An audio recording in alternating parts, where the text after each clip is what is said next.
Good afternoon. My name is Josh Hankin. Thanks again for joining me. It is 72 degrees here in Austin, Texas, especially here on the hilltop.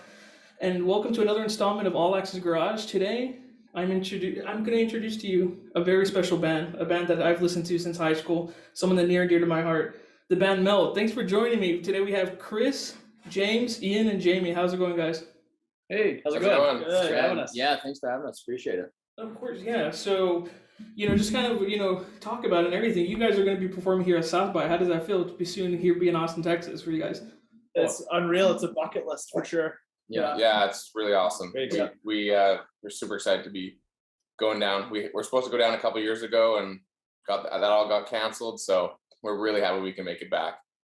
Right on, right. Yeah. Then, do you plan to do anything specific here in Austin? Anything fun? I heard the barbecue's really good here. We have some good barbecue. Yeah, we would love some barbecue recommendations. Actually, we heard Terry Black's is good. But yeah, any local favorites, we'd love to check all that out for sure. I think the one I liked was Stubbs. Stubbs is a huge venue here, but it's also a very good barbecue place. You order, I swear, in less than a minute or two, you'll get your food. I promise you that. Yeah. So it's really good, man. But once again, thanks for joining us here at St. Edward's University, as well as here at the Top Radio and All Access Garage. We appreciate you guys taking the time out of your day to come talk to us. Appreciate you having us on. Yeah. Right on. Well, let's start from the top, shall we? How did it start for your band? Was there anything that triggered it to start it here with you guys? Yeah, so we kind of played as like a cover band, like Jamie, myself, James, and Chris, like in high school for a little bit. And then we all went off to like different universities, and like while we were there, we were just kind of writing songs like individually, and we just would send them back to each other. I was in Montreal; these guys were in Vancouver. And then after a while of sending songs back together, we just kind of figured we should get together and actually make a band. This is what we really want to do, kind of with our own music and stuff. Yeah.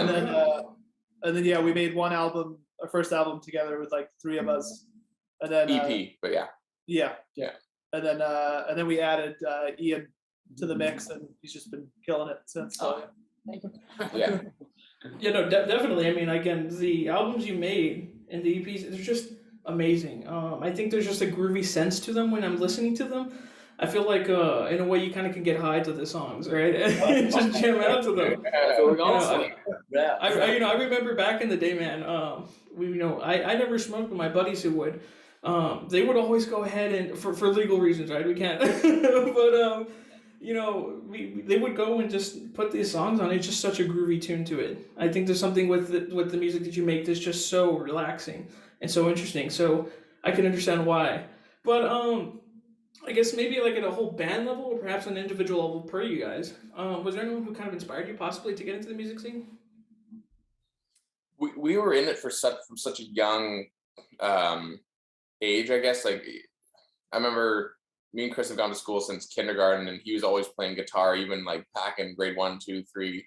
And my dad was a drummer, so I always had that influence. And then in grade 5 or 6 is when I started taking lessons, because we were going to do this show for our elementary school, and we all had influences from the classic rock bands from our parents. I think our parents were huge and bringing us into that space of music with the 70s and 80s classic rock bands. That's kind of where it started for us, I think, initially. And then we played together throughout high school, and me and Chris even played a couple shows in elementary school for school dances, and then we became influenced by more modern alternative rock, like bands like Foals, Tame Impala, Kasabian, Glass Animals, Radiohead, lots of these types of bands that we started expanding into. And I think those are our main influences. But I think we've always just been involved with music ever since being super, super young. So we just enjoyed playing together, and wanted to see if we could write. And we have tons of influences, but I feel like the first kind of two artists that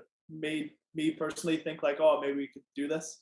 It's listening to the early Black Keys stuff, where it was really just rough, and there's just hearing about two guys just bumming it in a van, touring all stuff. It's just really inspiring. And then this Canadian guy, Sam Roberts, who I think is really underrated. He's a unreal, he's just super sick band. He was the first Canadian guy where I was oh shit, this guy's really dope, and it's we could maybe do something like that. Right on. Yeah. And I mean, Again, I mean, would you say this is possibly another interesting thing, another take? But I know that other people that I've interviewed, they mentioned that kind of going to live concerts. Does that kind of also put into perspective your music scene, kind of for to help you guys as well become better performers? Oh, Well, yeah, absolutely. like I can say like I think a lot of us are like I always try to go to like every show that I can possibly go to of bands I like. So I'm always on like I buy the tickets instantly if I can because I don't want to be like, oh, I missed this, it's sold out and I can't go now. I'm always just like super into trying to get to every show I can and like wait in the line and get a good spot. And I just love going to live shows. And yeah, it's Yeah, fun to try to like make a show that other people can experience like from the other side of the stage. which is yeah. cool. A good live show is just a completely different experience from anything else, and incredibly inspiring as well. Like I think I've written my best songs after seeing a mind blowing show or something like Right. that. Just kind of riding that high.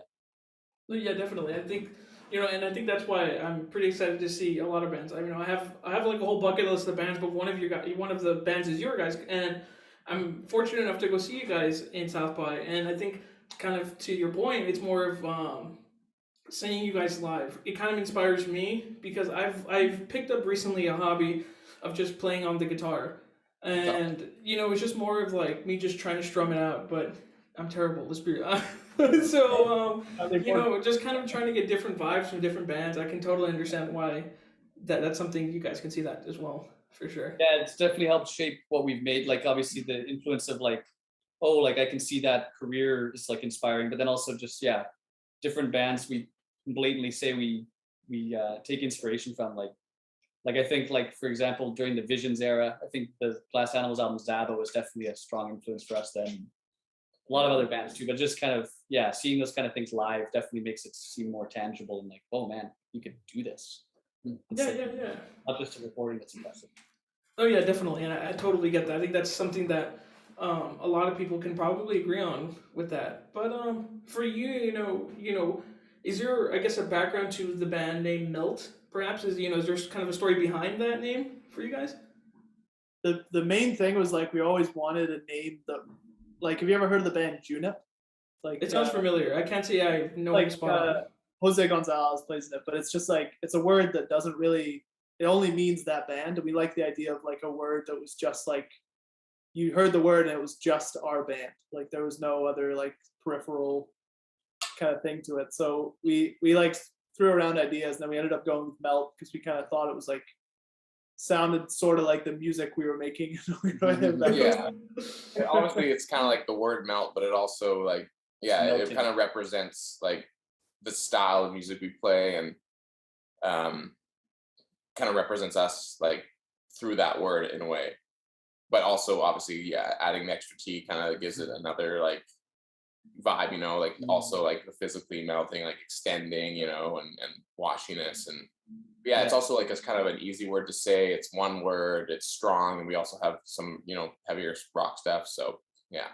Oh, definitely, yeah. I feel like it kind of matches. Now that you mention it, right? It kind of matches what the style of music you go for, and I think you achieved it pretty well with that name. I think I mentioned it. I'll say it again. The music you make is very groovy, very chill out. It feels like he just again gets high to it for some reason. I think that's the main thing I do, but I can totally understand that for sure with you guys. But more for like an individual level for you guys, outside of music, do you guys possibly, you have any hobbies, sports, you like to attend events or anything? Is there anything you like to do? I thought you were gonna ask me if we smoke weed, but Oh, do you? I mean, if you want, if you do, that's a good activity, right? For the sake of crossing borders, we do not smoke weed. Yeah, we have lots of interests. We're all into different stuff. I really like. My main thing is like going outdoors and like going surfing or camping. That kind of stuff is like my favorite things to do. Kayaking. Kayaking. I'm also a big kayak guy. I love cooking personally myself, and I have a dog as well that takes up a lot of my time and a very good one. I'm kind of a bit of a fitness buff. I love to get out there and run or work out, go to the gym, do that kind of thing. Love to watch movies, like new movies, tons of different films and that kind of thing. Watch a lot of Tim and Eric. Tim and Eric fans, or anything associated. Yeah, absolutely productions basically. And you, Chris, do you do anything perhaps? Yeah, I'm kind of similar to these guys. Like a lot of, I like to go outdoors, hang with my girlfriend, bike around here is a really nice thing to do where we live. Haven't done it as much as I'd like to, but I do like kayak camping. It's a really cool thing. I want to do more this summer, hopefully, if we have time. And yeah, casually surfing Tofino's highlighted the year usually too. Just camping up there is really nice. Right on. Dude, there's a lot of spots here in Austin. I know that the university I'm at, we have this thing called the St. Edward's Trail. You might want to check it out. It's very nice. It's like a very nice little hiking spot. It's really chill. I think you guys would probably enjoy it if you guys like the outdoor nature-ish type of thing there. And Austin has a lot of good little spots here and there. And to another point, yeah, movies are just a big thing now. I think they're way better than when they, before well, I guess when the pandemic started, there was really nothing, and now we have all these movies coming out. In fact, are you guys gonna watch the new Batman film this week? I might. We'll probably won't have time before we leave, but because just so much prep we're actually leaving on Monday. So probably not enough time for that, but I would love to if I had time for sure. That'd be awesome. I'm excited for that one. I've heard only good things about it. Yeah, So. we were talking about that earlier, actually. Yeah. Yeah, surprisingly. Jackass movie, but I should see that too. I saw that one a couple of weeks ago with my roommate. Man, it was the same dumb humor I grew up with. I know my mom and dad would never let me watch that at all. I was probably like 6 or 7, maybe around that age. Yeah. And my mom and dad would literally block out MTV from my TV all the time. It was one of those things where my dad, when my mom was out at work, and sometimes she'd stay out, my dad was like, "Hey, come here," and he would take me to his room, and we'd go watch Jackass all night. He starts laughing and everything, and he's like, "You better not tell your mom," and everything. So yeah, I remember I was introduced I was definitely to Jackass when I was like 11 or 12, something like that. And same kind of thing. So to my buddy's house and watched it there, and I was like, "Oh my goodness, would never be allowed to watch that at home," which is hilarious. But yeah, definitely lots of nostalgia with that. Yeah. I mean, I think that's a good way of kind of relaxing yourselves. I'm pretty sure you guys. I think you were mentioning you just guys kind of got off a little bit of a tour right now, and just kind of. Can you go ahead and explain that just a bit? Yeah, our tour. Yeah. Oh, yeah. Yeah. So, well, we I kind of originated from the fact that so we got South by Southwest, and we also got accepted into a festival in Idaho called Treefort. And Treefort pays the artist, whereas South by Southwest is just like a showcase. The benefit of South by Southwest not paying artists is that you can get into the States for free. But since this other festival we're getting paid, all of a sudden we have to pay this work visa to come into the country. So we're like, well, that's pretty shitty just to like pay way more money than we'll actually get from this one festival. So I figured, well, we may as well play some shows on the way down, drive down. And so, yeah, we booked ourselves a little West Coast tour, and is that fun? Yeah, real nuts and bolts. Well, yeah, that's the origin of this tour, really. Yeah. Because otherwise we probably would have just flown into South by Southwest. When we first got South by Southwest and Treefort, we had the same 2 festivals booked for 2020, I guess it was. Yeah. And that's when everything got canceled. Like we were planning to fly down to South by, fly back, and then drive to Idaho and back. That was kind of the thing, because it was kind of similar timing, like Treefort's end of March and South by mid-March. And then obviously that all got shut down at the beginning of COVID. It was that week or something, funny enough. And then when this came around again, we got into both festivals again, which is awesome. And then we're like, okay, like as Ian said, we're like, okay, we got to pay for a work visa if we're going to do Boise. So why don't we have some time, we can plan it a bit. Why don't we try and drive down to Austin, do shows along the way, and then bomb up to Boise and home. So we're doing a little bit of a circle. So a lot of driving, but we'll start on Monday next week. Yeah, it's gonna be our first U.S. shows ever. So we're playing Monday in Seattle. That's the 7th. We're playing San Francisco on the 9th. That's the Wednesday. LA the 10th, and then Santa Ana on the 11th. Then over to Austin. But I mean, I think so. Like these festivals are pretty big and whatnot. So you have another 2 weeks to you get here to Austin. So we'll talk a little bit about more on the tours just in a bit. But just kind of going back to you guys, right? You know, if it wasn't for the music scene that you guys were in personally, what do you see yourself possibly at? Me personally, I'd be unhappy and off the strum. I actually went to school for engineering myself, so that's probably what I'd be doing. But like I said, not pumped about it. I left it for this. I which quit. is Yeah, I really, quit the job for the boys here. and I work like Vancouver's got like it's like a pretty big city for the film industry. That's where I work. I went to went to school for that.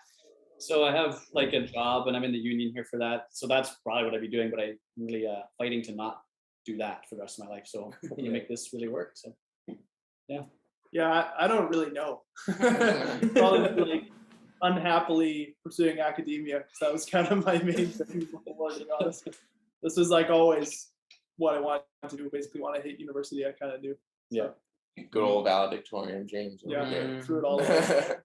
Yeah, I don't know. I graduated from UBC with poli-sci and international relations. That always kind of interested me. I just wasn't into like the maths or like the medical or science or that kind of thing. So I kind of just thought I'd get a degree and just choose what I'm decent at and what I enjoy. And yeah, and then after that, I decided to just take a break and pursue the music full time after I got my degree. And yeah, I'm actually in the middle of doing a law degree online because when COVID hit, I decided I would just see if I can, do some, get something done in the meantime. We had no idea what was going to happen with music and everything. So I did a 2-year program, which is going to finish up this May. And I guess that would be probably what I'd be doing more full time if music wasn't a thing. But yeah. No, you're right on. I mean, I think music kind of connects a lot of people together. I think that's something maybe you guys can agree on. There's certain musicians or certain people who can, put together a piece and it just brings people to it. I know that there's other people who go ahead and it's the idea that, and I know I'm kind of all over the place, but it's the idea that music's such a beautiful art form that people just love it and create it, and it's just. I think the best idea that a lot of other people had was that artists make the music for themselves, and whether or not people like it or not, that's up to them.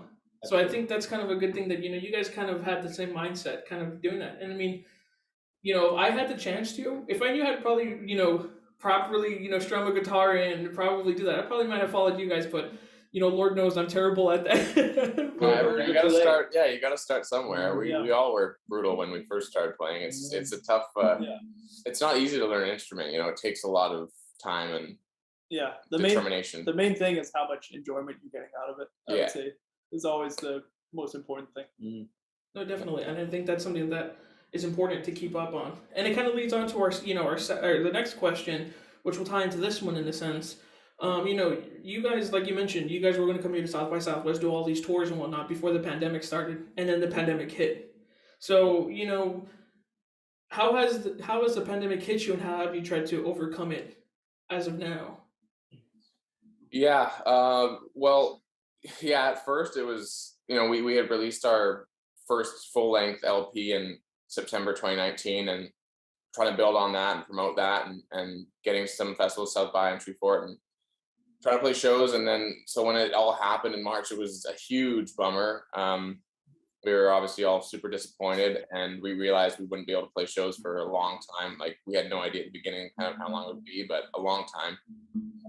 But we did actually end up getting lucky a few months later, within the next few months, in terms of our music really picked up online. We got into some YouTube and Spotify algorithms, which really, really helped bring our music to a lot more people. And so our streams like exponentially shot up through YouTube and Spotify, and that was really awesome. So I don't know if that would have happened without the pandemic, people at home listening, discovering new music. I don't know, but it timed out to be that we couldn't play shows, but lots of fans and lots of new listeners. So that was one really positive thing. And then I guess the other silver lining was we managed to, it was hard to play together and to write. It was slow going, but the only thing you could kind of focus on doing is making new music when you're not playing shows. So I had to just buckle down and write with music and get that done in the meantime. We went away on holiday. Not holiday, we went away on a trip to write and to kind of isolate ourselves and do new music. And that was another great thing that came out of it.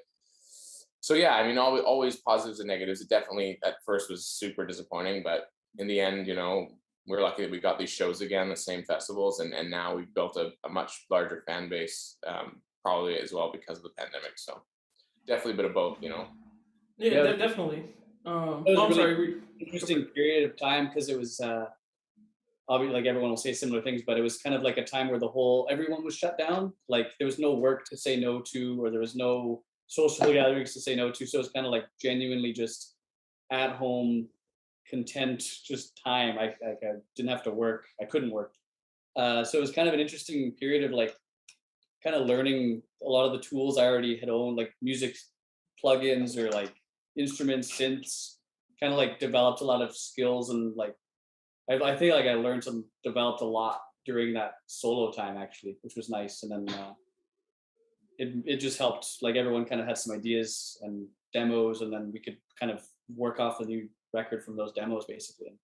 It was an interesting period because it's never been quite like that before, obviously. So it was good. It was like a lot of good things about it in a good way. Oh, definitely, yeah. You know, It and was the- hard for a Yeah, long time. It kind of slowed.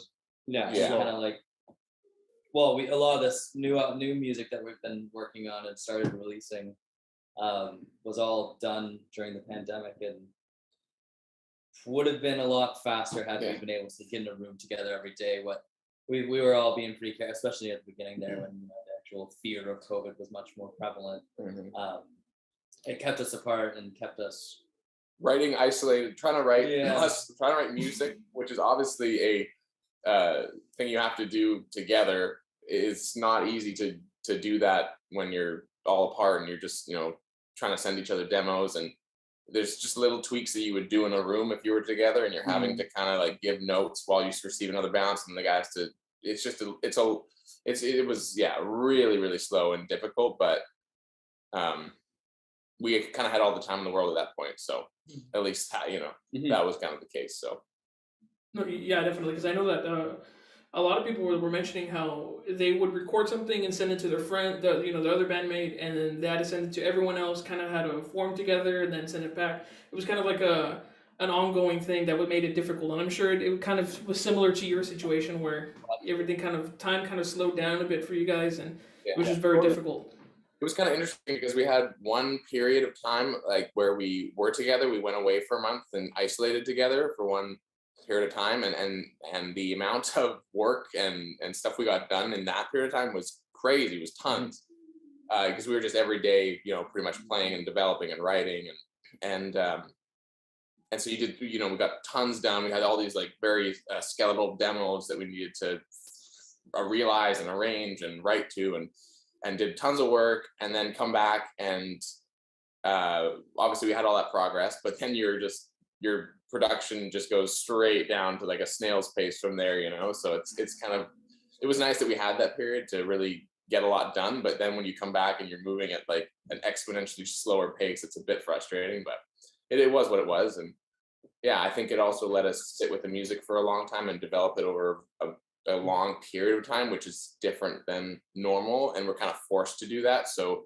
it developed slowly, but we could really, really add the details we wanted and change the things we wanted, and develop it in a kind of full realized way where there's no rush and just small little things and tweaking it to a product that we really, really like. So Of course, yeah, and because of that time, I'm assuming you've had, you actually ended up just releasing a single recently called "Only in Your Eyes." So, and I had a chance to jam out to it, and I think literally I probably listened to it at least a good 10 times in one day, just jamming out to it, because I was like, you kind of, I hate to bring myself into the conversation, but you got to study all this, got to kind of get into the playbooks and everything, right? Make sure you're talking about the right stuff. So.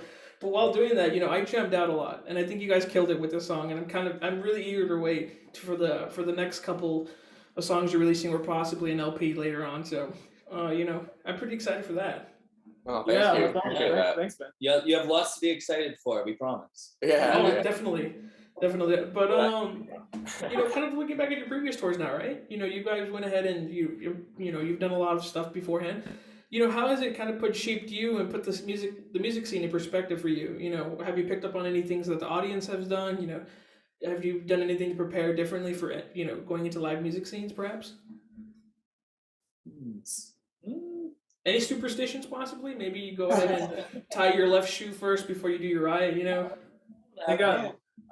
think I'm the only one with a weird band ritual. It's like I always just take my phone and wallet out of my pants and put them somewhere off stage, because I just don't want like day-to-day life on stage. I don't want money or communication. I do actually do that, but for a slightly different reason, because drumming. I don't want to like physically hit like a phone or a wall in my pocket, so I just need nothing in there. So kind of, but different reasons, I guess. Yeah. Anything else? This is very specific to one area of Vancouver where we sometimes play shows. But there's this one burrito place that we always go. Oh yeah, before there's a good run of before in venues this there. area. Yeah, there's a good run of venues in that area, and we'll go there and eat after we're done sound check before we play. That's a little bit of a ritual, but yeah, we haven't done any big major tours outside of BC at all. So Yeah, we've never toured. we did a little weekend thing on the island, Vancouver Island, and that was a night or a couple nights and a few shows. But yeah, that's about the extent of the amount of on the road we've done. So it's definitely going to be a new experience for us that we're super pumped for, of course. But yeah, guys, we're just going to kind of take it as it comes, I guess, and you know. Well, yeah, I mean, that is some stuff in your pocket for sure. You got some stuff down for sure, and I'm pretty sure you guys are gonna be ready for what has to come for the U.S. tour. And I know that a lot of people here, when I mentioned you guys were coming in, I know a lot of people almost automatically were like, "Oh my God, I know these people and everything." So you have a huge following here, and I'm pretty sure that here in Austin, you get like a huge crowd going. So That's really, really awesome. Yeah, really nice to know. we've seen some Spotify statistics, and Texas and Austin are always on the list there, and usually the top 5. So we definitely are super pumped that you Austiners are fans of us. Austinites? Austinites. yeah, Austinites, right? Austin. I'm from South Texas, so I'm kind of a little bit new here to Austin. So I think that's Austinites. But yeah, I mean, a lot of the time, what is it called? Especially because you're coming during a festival where every single the venue is going to be packed. So I'm almost guaranteed that the venue you'll be playing at will probably be packed. So Really good to hear. Yeah, we have actually a few shows too where we're doing our official showcase, and we have a couple other shows we'll be playing during the week too. So one for our booking agency show, and another show we just confirmed today at Swan Dive on the Friday on the 18th at 3:30. So that'll be at the same venue that we play at on our official showcase on Tuesday. But yeah, so we can't wait to play a bunch of shows there in front of you guys. yeah. So kind of on the previous gigs you've had. Is there any kind of like memorable moments you've had? Anything funny perhaps that you guys like to share with us? We've played these like bush parties, like so it's just someone gets a generator and then you go out and play like in the woods, like in BC, just like scattered around, middle of nowhere. No like service. we played this one year on like a big riverbank, and it was like a super sick show, super fun. It was in the fall though. It was, So it was a little like, bit rainy. It was like early fall, but like this whole time we're playing, it's just raining. Yeah. And then we just bring a tent and we're gonna like, our plan is like, oh, we'll just sleep in the tent. Yeah. And then in the morning, we'll just take our gear out and we'll go. We just wake up at like first thing in the morning, like 4:30 a.m. or something. And some guy's just like, the river's rising. And it turned out there was like this fucking flash flood, literally like just reaming this river. Just like, just going Completely. straight through. Yeah. So, took up the like, whole venue area, and It was like probably like the most like freaky 20 or 30 minutes or whatever. We're just getting all this gear and just like running it back and forth to our van, which is like was like parked up on the road, and then just like literally like swimming with guitar cases like out of this place, like actually. Yeah, and then yeah. some guy like in the very last moment, this guy showed up in a canoe and like put our amplifiers in it and saved our amps, because otherwise they were just gonna be like left in the river. It was fucking crazy. There was like trees falling like out of the riverbank. It was wild. Yeah, massive. Yeah, It's like the most adrenaline I've ever had. Yeah. it actually lasted a couple hours. It wasn't like not fast. It was, Yeah. It felt fast, but it was like long. It was a long time to evacuate everybody and everything. Yeah. It was like a crisis for sure. Yeah. We almost lost everything. Like literally Pretty much. everything. Yeah. Like, And did you guys manage to still play somehow throughout that time? Well, this was after our set, luckily. It was the morning after. It was all Yeah. over. Oh wow! Okay. Wow. Yeah. Well, hopefully all your instruments are okay now. I'm assuming, right? Everything. The show was really fun, actually. We had a big tent, so even though it was like a bit rainy, people were underneath the tent, they were comfortable. yeah, super fun show, great crowd, and Just then all these hippies out in the middle of the woods. yeah, It's like literally like a thunderstorm after playing. It was pretty. it was epic. cool, yeah. Yeah. But as it went on, it got scarier. But yeah, other shows, we've had lots of other experiences. Nothing that quite compares to that in terms of an epic story. But our recent show at the Fox we played was the first show we played in over 2 years, 2 years and 4 months or something. So that was super fun. Really, really awesome to be back on stage to a sold out crowd, which was really awesome. And we played a couple cool shows at UBC, Battle of the Bands, some big shows at Thunderbird Stadium, and some cool festivals out there that we remember. And yeah, definitely some cool experiences in Vancouver for sure over the years. No, definitely. And as you know, I guess kind of on a, kind of going back to the tour idea, right? Especially here in Austin. I'm pretty sure you guys have fun. I know I keep bringing it up, but you mentioned, because it does show on the website. I know I'm kind of bringing it a little bit off, but it says that you were scheduled at the Swan Dive on the 15th at 11 to 12, correct? So you have multiple ones coming up here for sure then. That's Yeah, our official showcase. Yeah, That's the showcase, yeah. Excited for it. Gotcha. Just want to make sure because we are posting for you guys to increase hopefully a full house for you guys. So Yeah, thank you. yeah, so kind of going to you guys, you guys have an amazing fan base. A lot of, especially, I get the whole controversial thing on Spotify going on right now, but besides that, you guys have a very sizable fan base. So my question to you is, what makes your fan base so unique compared to other fan bases, and what makes them the best out of the rest? We love our fans, absolutely. Yeah, we find that our fans, they're really kind about sharing things like in comments and stuff on Instagram, YouTube, DMing us, and we like to connect with them. We like to make sure like we interact in some way with everybody that sends us messages. But yeah, really just like unique, kind comments we get all the time that we just absolutely love seeing. And yeah, I don't know. A really diverse crowd, I guess, is very international. Like it's not like, yeah, you just see people from all over the world. It's kind of amazing to see just how crazily worldwide the people listening and engaging with us are. It's I don't know how common that is or not. I can't say it isn't, but it's come to a surprise to me. Like I never expected to.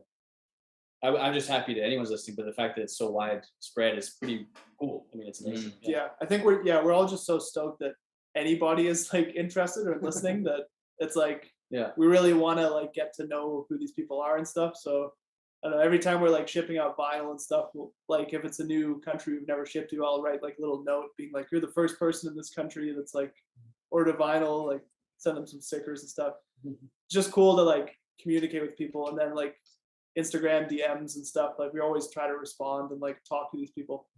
So we're genuinely like really interested who's listening and like what they think and stuff. So yeah, we get a lot of really, really cool fan DMs about how our music's affected them, and some experiences, like some personal experiences they've had, which is always super touching. Like that's the coolest thing about hearing from a fan, is when you realize that you've really like affected them in a positive way, and you've had an impact on their life in some way. It's super, super cool. And yeah, getting those messages, like Chris said, from people around the world, especially even we have a big fan base in South America and Mexico, Brazil.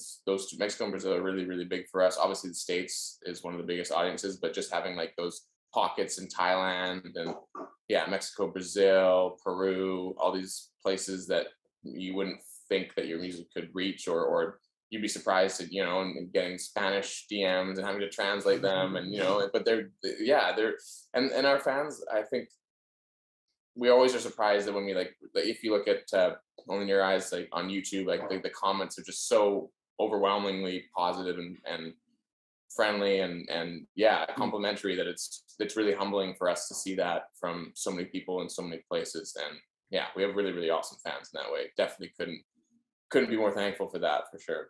No, yeah, definitely. And I think that, the music that you make, I keep saying it over and over and over, but it's just, it hits home for a lot of people. And for me, I think the reason why I'm still listening a lot today is because it's so nostalgic, kind of for me, when I was younger, listening to you guys, and then now almost graduating college now, it's just so interesting to listen to, and it's just even now with that single you just posted, it feels like a Meltt song, and I Mhm. think that's what a lot of some musicians don't get right at times.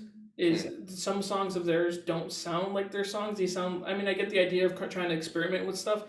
but you guys nailed it to what a Meltt song should be and what it sounds like. So Thank you. a lot of the time too, I think that's what fans. Maybe I can speak on behalf of all the fans here, but we're looking specifically for me. I'm looking for something that kind of like I guess repeats itself, but in a good way. And when I first heard about you guys, kind of down in South Texas, we don't really. We're kind of, I hate to say, we're just kind of still a little bit prehistoric when it comes to some music and the world in general. So when I first heard you guys, I was like, I've never heard of these people, and they're like, yeah, you should take more of a listen, and it just becomes like you mentioned, you're all over the place now. You have a lot of people How did who you adore first, you guys. discover our music? Just curious. I discovered it because my buddies and he had just recently picked me up from my house, and he started putting on the radio on his phone on through Spotify, and Okay. I went and checked it out, and it was on the. Coincidentally, he didn't. How was it? He didn't go ahead and put it there. It was kind of like the Discover Weekly type of thing, Okay, yeah. and your guys came out, and I Okay. was like, "Is this?" I told him, I was like, "Is this the band that you've heard?" He's like, "I don't even know who this band is." And I went ahead and I put it on my likes, and now if I show you my Spotify, it's gonna show all the way back in like 2017, I think, with your first album or something like that. The So EP, Oh, that's awesome. Yeah, Yeah. that's so cool.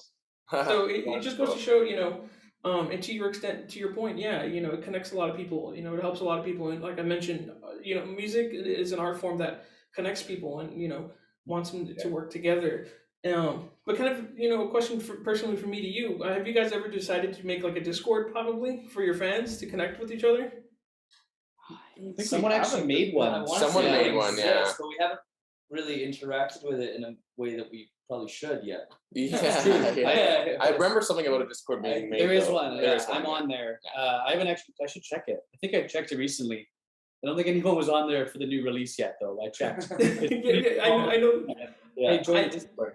No, yeah, definitely, I will. I mean, I know there's a lot of. Discord. Make it a community. There's a Meltt It's great. subreddit as well. That's Yeah. really And there's actually I- a fan page that someone made like a month ago on Facebook as well. It's like Swim Slowly with Meltt or something. I'm not sure. Yeah, and it's crazy because like a lot of bands now, when you associate Discord with, with anything, it's much more of gaming, right? And now I have a lot of bands where just like they're like, oh yeah, join my Discord. I'm like, wait, what? And it's just kind of like Yeah. it's just kind of cool because it's like these bands now are just kind of they're not they're looking for everyone to kind of explore all different types of backgrounds. What makes Yeah, it you pretty want to cool. find new avenues and any kind of avenue you can find that connects you with people. I mean, that's what music, like you said, we're in the business of connecting with people. So any avenue is a good one if it connects you with one person, right? So Definitely, and it makes I do appreciate kind of go to the idea where you are interacting with your fans. A lot of people Yeah. like again, a lot of bands unfortunately kind of have the superiority complex. Like, oh, I have this amount of fans on Spotify. It's like I'm kind of too good to talk to you. I'm like, dude, I was like, you know what? And I think someone who mentioned it.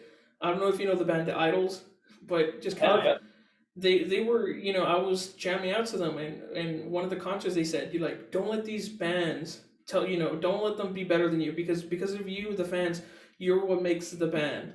that's Yeah, it's totally 100% true. Like And that- it's like I really do appreciate when bands take the time out the time out of the day to just even reply. It's kind of like you post like, oh, you were my favorite band this year. A little thank you. You know what I mean? Goes a long way. And I think that's what kind of separates you guys from everyone else, a lot of bands, because you guys have a community you're able to talk to. And I think that's something that we do our best to interact with anyone who posts about us. Like our stories are usually, we're not that active on social media just because that's how we are, but we're trying to be better. But in terms of like when people post about us and mention us, or when they tag us, we try to post every single mention or tag of like if they're covering a song of ours or just listening to our music or DMing us or whatever. We do our best to always repost it or engage with them some way, because we're just happy that anyone's listening, like we said. So we try to engage with as many of those people as possible, and YouTube comments, liking them, and just knowing that we're seeing it. We try to look at everything. So And also, we're still all just fans of Yeah. other bands as well. So it's like we just see ourselves as like the same as these Yeah. people that are reaching out to us. Like we're Yeah. also fans of Yeah, these we're other bands just like that them. we love to Exactly. Yeah. Yeah. reach out. And definitely because I always had this stigma, right, for some reason that I don't, and I know it was a terrible stigma, but kind of like I feel like people in bands were just kind of like in a sense a robot, but then when I get to talk to them, they're more of like they're people just like me, just like you know. Yeah. They have interests that they love, they do stuff that they enjoy, and you know, like what you mentioned, it was much more that, you know, you like us are just fans of everyone else.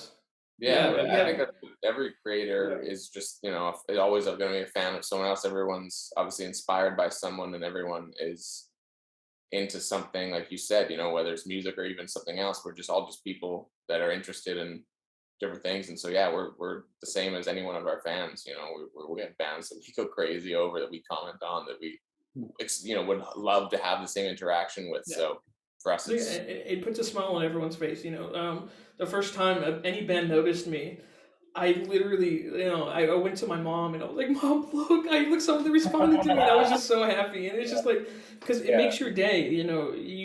Like, And yeah. especially coming out of these dark times, you know, with the pandemic, you know, a lot of the time, you know, fortunately, I'm you know privileged enough to say that I've had people to support me, people to, you know, back me up and whatnot, to make me feel the person I am today. And a lot of people don't have that privilege. But you know, kind of going back to the idea of creating music and everything, and letting people listen to it, it connects with them, and they love that. So any connection they have with the band is just so much better. It makes them so much happier, and that's why even when I DM'd you for this, and I was like, you know, the way I look at it is, you know, since I'm a big guy of hockey, I mentioned to you before. I'm pretty sure you know the guy Wayne Gretzky. He Yeah. knows that one of the main things he's ever said was, "You miss 100% of the shots you don't take." Yeah. And it's just like whether he was mentioning that for hockey or for real life, you know, it's still you can argue any side. Either way, the idea is that, you know, you're not going to know until you try. yeah. So It's a very applicable quote to anything in life, I think. So it's just much more that maybe I can speak on behalf of all your fans or people who've talked to you, but you know, it's very, you know, we want to thank you kind of for allowing you guys to connect with us, being more than a band and kind of almost like friends to an extent. So I think that's really awesome of you guys.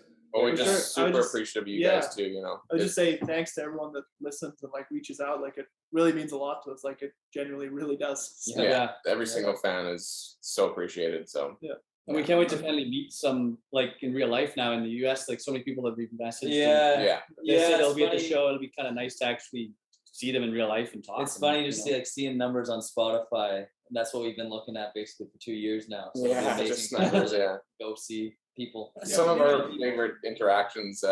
You know, I've gone to some shows with these guys, and Yeah. we've snuck backstage or something to meet some artists, like one of our favorite artists, like embarrassing. gotten past security somehow, and some of our most favorite or just went to the merch booth after the show, and some of our favorite like interactions with our musical heroes in that way. So yeah, One we're time definitely excited to interact. We with people. snuck into the backstage and like we're hiding in a bush for Oh, 10 minutes waiting to like First, it was- appear normal. Yeah, And then by the time we actually got through and we were like in the backstage, someone points to us and the band is already meeting and greeting people behind outside, the real like band. We like came in and we greeted from the back end. as if we were like the band. It was hilarious. Yeah, it was. Yeah. We've done some funny We're, stuff for that. Yeah. We're fans as much as anyone. So We- stupid. Borderline cringe behavior. Oh, totally.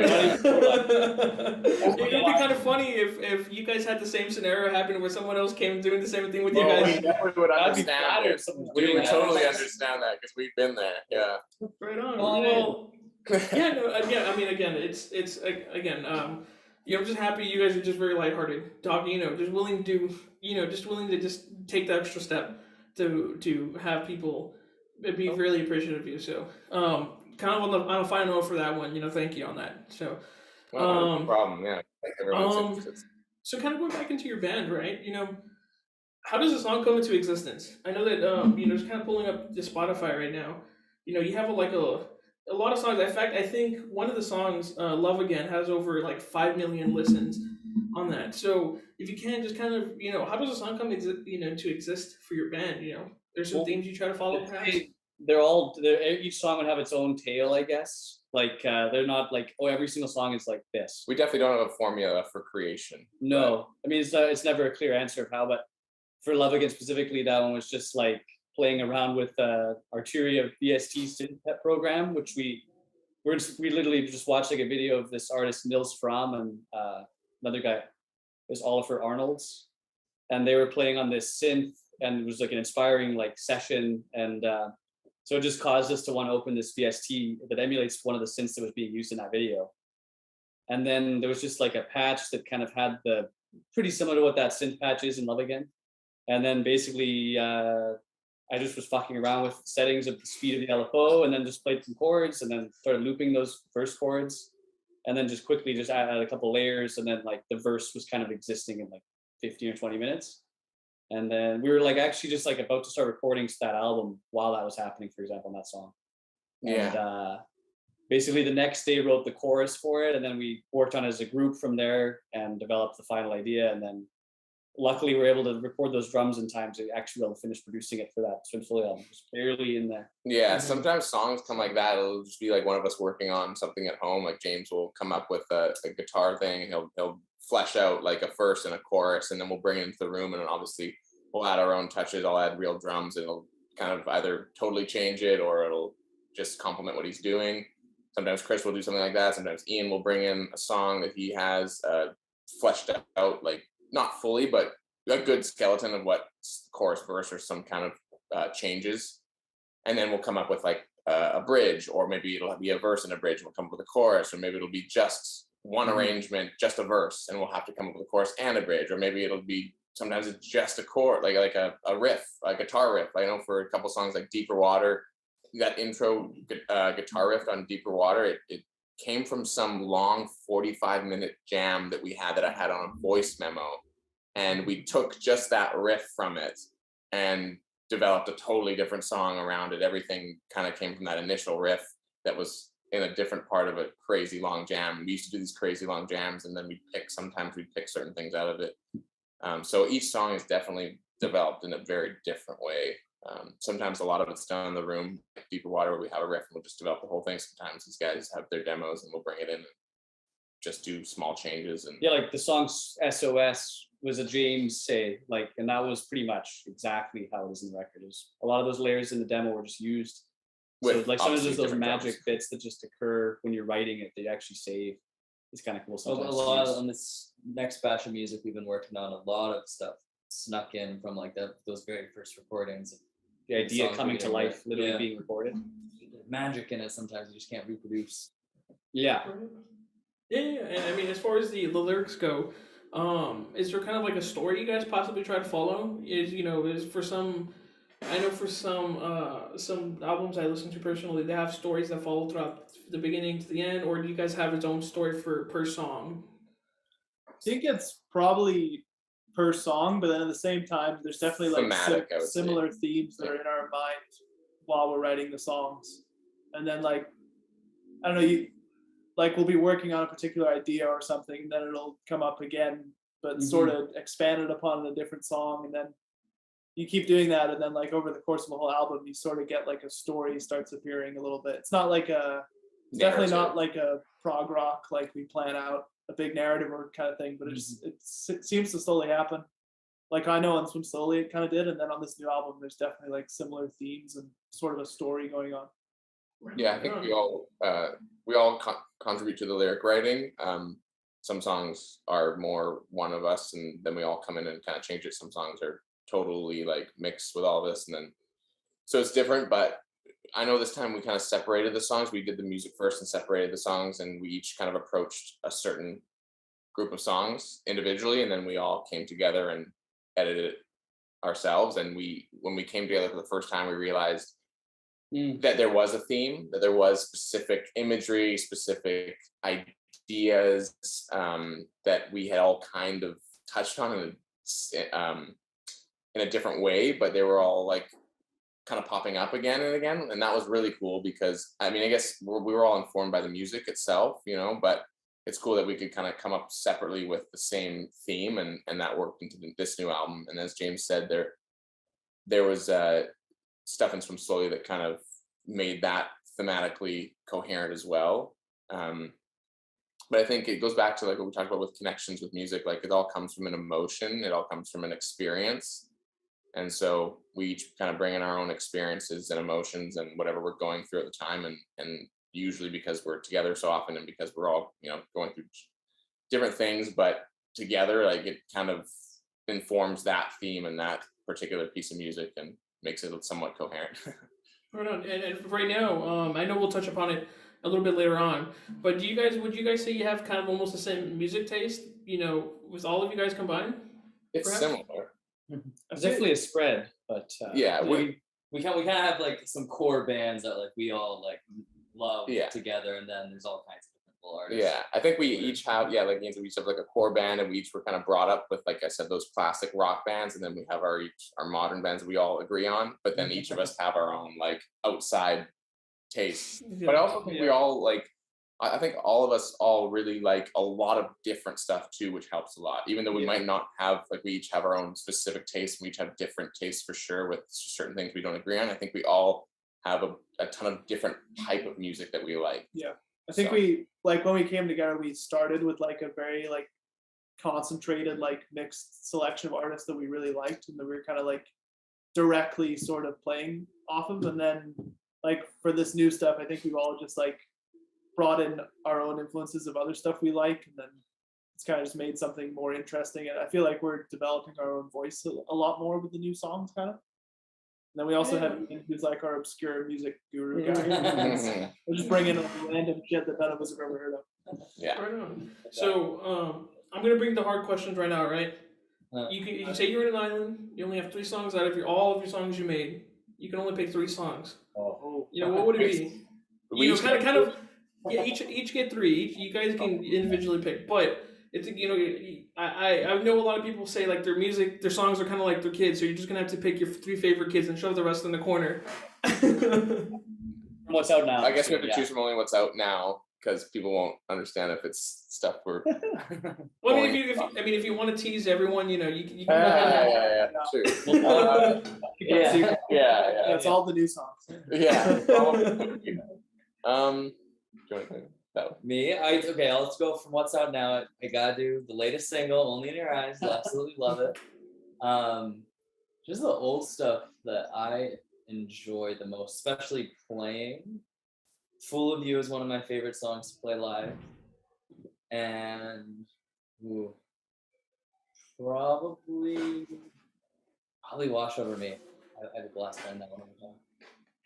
That's tough. I feel like that's tough. I wasn't ready to pick 3. But Oh, really? Okay. I still really like "Fool of You." That's an older one, and I still love that song. I think that's a nice one. It's fun to play live too. It's even better live. Yeah, it's hard to just. I like it just because it's so extremely dreamy and nice.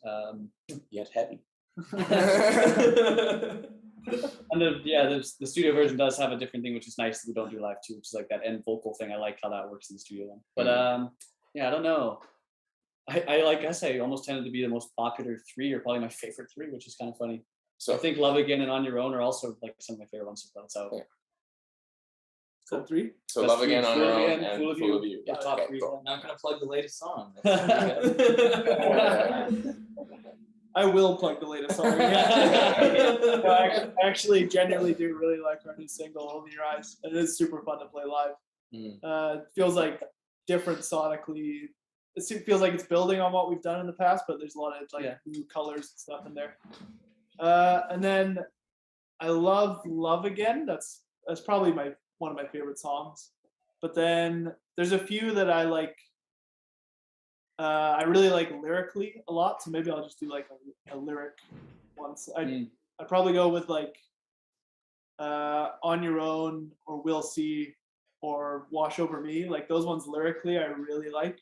And I know that like somebody got the "Wash Over Me," like someone got a tattoo of like some of the lyrics, which is really cool. So is that 3 or 5? That's like 5. And For the 3. So my 3 would be "Only Your Eyes," "Wash Over Me," and "Love Again." Okay. Good list. Yeah.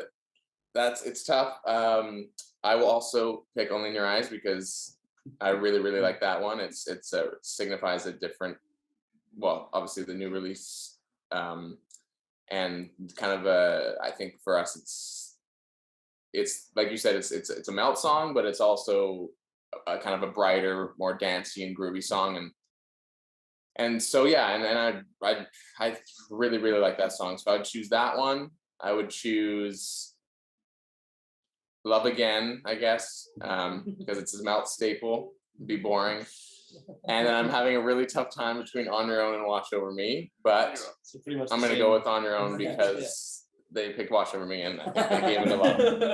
I'm gonna do On Your Own, Love Again, and Right, and all these songs, if you're allowed to, if I'm allowed to ask, are you kind of have like a set list you'd be already prepared for the festivals and the concerts you'd be going to? Pretty much. Yeah. Unless things you say change. something right now to change our minds. You What do you know, want just, for your life? Oh, I'm actually getting a pot. Yeah. Man, You that is. can change it right now. I can change. Yeah, you're putting me on the spot here now, right? the thing is that we have not the obviously until some of the new music comes out, we have not like the largest catalog with the LP and the EP, so it's not a huge amount. So we played most of the songs actually, which is a good thing. But we had to cut a couple, so yeah, we're curious If you had to pick like 3. Yeah, three. Yes. Look, honestly, I mean, with me personally, again, this is just maybe like a guilty pleasure for me.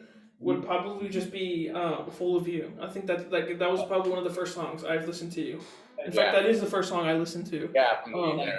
So that one would, honestly, if you probably played that one, I'd probably start crying like a baby at your concert and everything.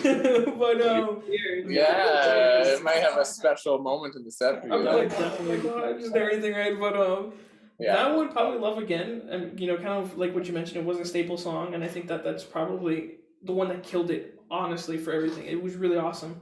Yeah. And I would love to hear Only in Your Eyes. Like you said, it was more of a groovy tune to it. You kind of just want to just jam out, kind of walk the streets, kind of flick your finger like that and everything. So a little more bop, a little more dance to it. Oh yeah, definitely. So I better see you guys before you walk on the stage, just kind of start flicking your fingers, kind of in sequence and everything. But yeah, so kind of now to you guys, right? At a personal level, can you name a few albums perhaps you listen to? Besides maybe you listen to your your creations, or perhaps maybe you listen to other bands. Can there song recommendations you guys can hit us with? I'm assuming you want more of a modern. What's up to you? I mean, whatever you want. What's on the repeat right now for you guys? Well, this is just a band I just thought of because I just was listening to it the other night again. It's not even really like us, but I just love it. It's this band from BC, actually. They're on the Vancouver Island, called Loving. Yeah, everything they've done I love. It's really nice lo-fi psych folk music with a lot of vibrato and wonky tune and warm and tapey and just lovely. It's really good. It's just a great band. I just love that. It's nothing like us, but it's not nothing like us, but it's so pleasant and nice. And we all love. I want to be more like that. Those albums. It's a gorgeous album, Even their previous EP too. It's worth checking. It's all I'd say in terms of stuff I've been recently into, I just got into actually the other week I was in the car with Chris and we just had a Spotify playlist or something going, and I found this artist and I just got into her more lately and I love her. Alice Phoebe Lou is her name, and the album that I really got into is called Glow, which is funny because it's one of our songs, but but I highly recommend it. It's really good. Just as like an all-time favorite, I really like this band Junip and their like self-titled album. It's their second album, but it's the self-titled one. And like I love both their albums, but like that one in particular is like a top influence for sure. Like it's such a sick album.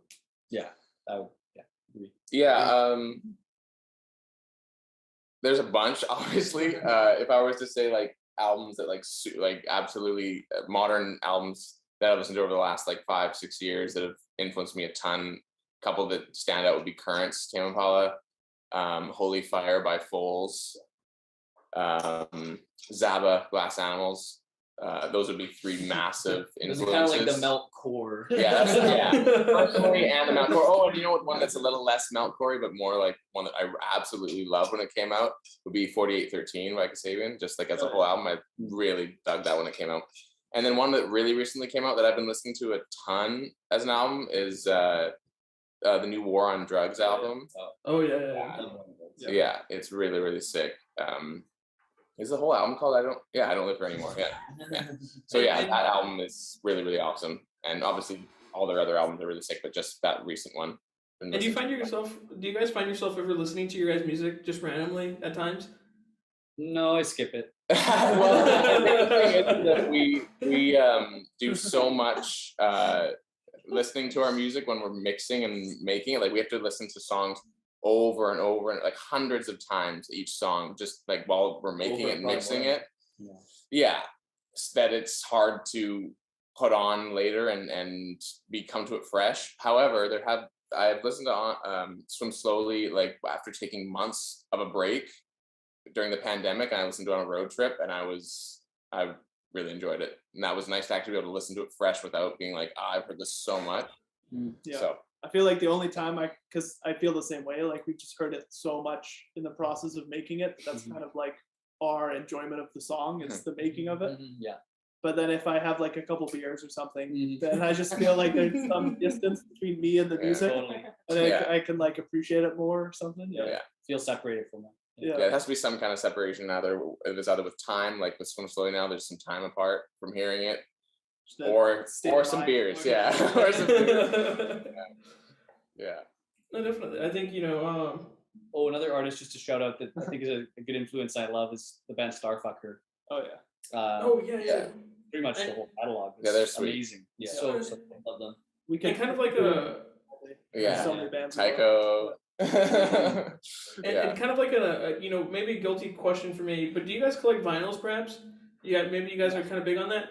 Chris is a big vinyl Chris is a collector. big I have a minor collection. I have a minor that collection mostly as well. Inherited from a friend. Me from a too. friend. From my mom and Yeah. dad. I used to collect vinyl, then I saw how many Chris was getting, and I was like, well, fuck it. There's What's no the point. Yeah. No one would listen to his. Like, Yeah. What you should do is when you're in Austin, go to the Waterloo Records. That's our record shop here. That's like the biggest one here, and I think arguably in Texas. Waterloo. Yeah, Waterloo Records. Okay. Yeah, and that one right there, they sell a shit ton of records. Like I'm talking like from old school to like the new stuff. It's anything you can probably think of. It's probably there. I don't know if you know this band called Have a Nice Life. It's kind of like some like I don't know. It's kind of like I hate to sound all cheesy, but opens up your third eye or some shit like that. Where the music's so interesting and it comes with like a little pamphlet that talks about. I don't want to get all deep in everything, but it's more sure that what's the point of death is what they're trying to do. Long story short, I was on Discogs trying to buy it, and people were selling it for almost $400, and I called Waterloo, and they're like, "Oh yeah, we're selling it for like $30, bro. Do you want it?" And I'm like, "Dude, fuck yeah!" I was like, "I'll take that." Yeah. That's awesome. So definitely would love to check that out. That sounds sweet. and another hack on that, which it hurts my pockets. So I would say only use this when you really want some vinyls, but put on some earphones.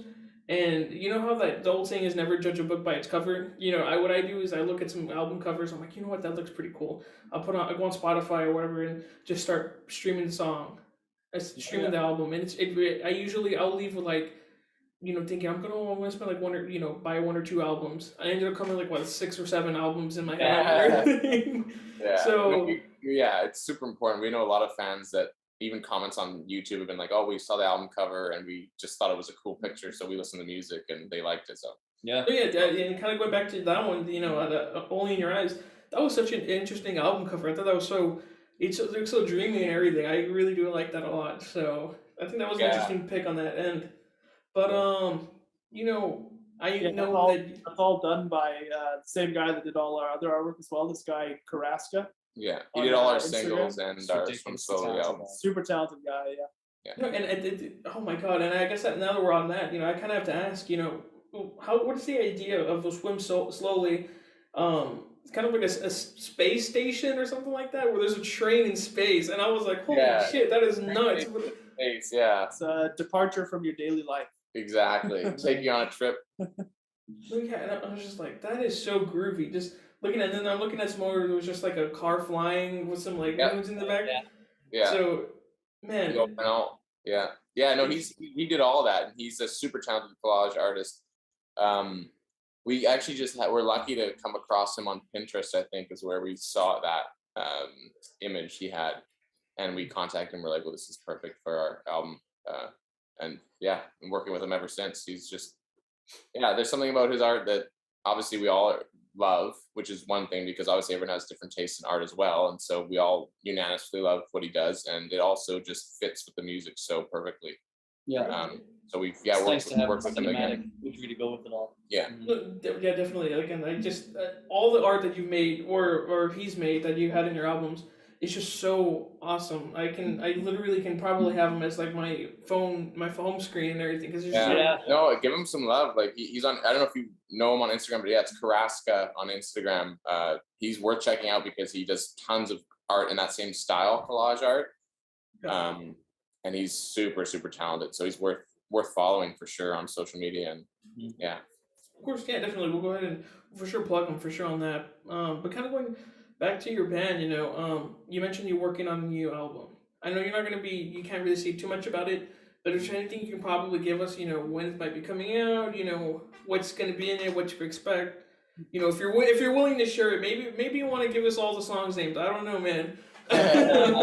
Well, We can't give you an album name or an album date yet. Well, that's all locked up. But we can tell you that it's probably our most diverse music we've ever made. The most like colorful, like wide-ranging music we've ever made. I think it's my favorite music we've ever made. So yeah, it's different than it's like you said. I think it's got the Meltt. You can tell it's Meltt, but it's got a very different take, a very different sound overall. We're trying to do that thing, like you said, like balance, like being recognizable and not alienating fans with something that's totally a different genre and having like the Meltt staple, but also innovating and making something totally different than what we've made before. And I think Only in Your Eyes is an example of that. We don't really have a song like that even now, but you can tell it's Meltt. So kind of balancing all that. And there's definitely going to be some things coming down the pipeline in the next near future. So Yeah, so Yeah. like the bigger tangible differences is like instrumentation is less it's less guitar based, I guess, which is what makes it probably a lot more widespread and kind of new for us. Like some of it I wouldn't even have a full reference for like how that's like something else yet. Yeah, like Cool. Chris said, the guys have been doing tons of like synth explorations during the pandemic, Yes. getting deep. Yeah. So we've Yeah. expanded into a lot of that kind of vibe. I feel like we're definitely finding our voice more as well on this record. Like what's unique to us for sure. Yeah. Right on, yeah. I mean, like I said, I'm dying to listen to some more after listening to Only in Your Eyes. So yeah, There is more. at this point, you're just teasing me, man. You're just There kind is of like, more. oh, Don't worry, there is more coming. There's more coming. Just hold on and keep a lookout. And Keep Yeah. on streaming Only in Your Eyes. exactly. And you There you go. you will be rewarded. Don't worry. There's lots coming down the pipeline for sure. We Yeah, can we're gonna guarantee have that. quite a few. Yeah, there'll be a few singles before Yeah. for any album stuff. So And, so, Yeah. and kind of going back on your tours, I know I keep bringing it back up, but more than that, will you be performing any more of these songs on tour with you guys besides Only in Your Eyes? Not on this tour, unfortunately. We're gonna save it for once more is out, basically. And I think there's a good chance we're gonna be touring again in August more extensively. So we should be able to play a handful more songs then, basically. Yeah, we're going to do Only in Your Eyes for this one, but we'll be trying to do all the rest of whatever's coming out for the next little while on the next one. So Right on, yeah. So, kind of getting a little bit more deep now into you guys. If you can look back at your younger selves, would there be any advice you would give to yourself? Anything you would say to do differently? Perhaps maybe do the same. What you just keep on doing what you're doing, or how would that work out for you guys? Yeah, it's a tough one. Stick with music. Yeah, I don't know. there's a lot of Since I did stick with music, I guess I don't know. I guess just keep doing what you think's right. follow your heart. Yeah. I mean, it's hard to. There's so much like maturing and like experiences that you go through that form who you are. It's like it's hard to say something to yourself that encapsulates all of that. I feel like I'm such a different person now than I was 5 years ago, 6 years ago, 7 years ago. So, but yeah, I would just say trust your gut. Yeah, it's hard to say that I would change anything because I like where things are going right now in my life, but I would probably say like you don't need to be. This is a horrible advice for this specific radio channel, but I would say for me in my particular case, I would say like don't stay in university. Like leave university after. I don't know. After a while I thought that I got all I could kind of get out of it. Maybe so. Stay in school, okay? Yeah, That's, exactly. that's for me in particular. I think university is a great option for a lot of other people. So. Oh, yeah, definitely. And I think every artist has their own different way. In fact, I know a couple weeks ago when I was interviewing someone straight up said like, "Oh, don't even." He said, "I could say anything to myself. I would tell myself not to be in music."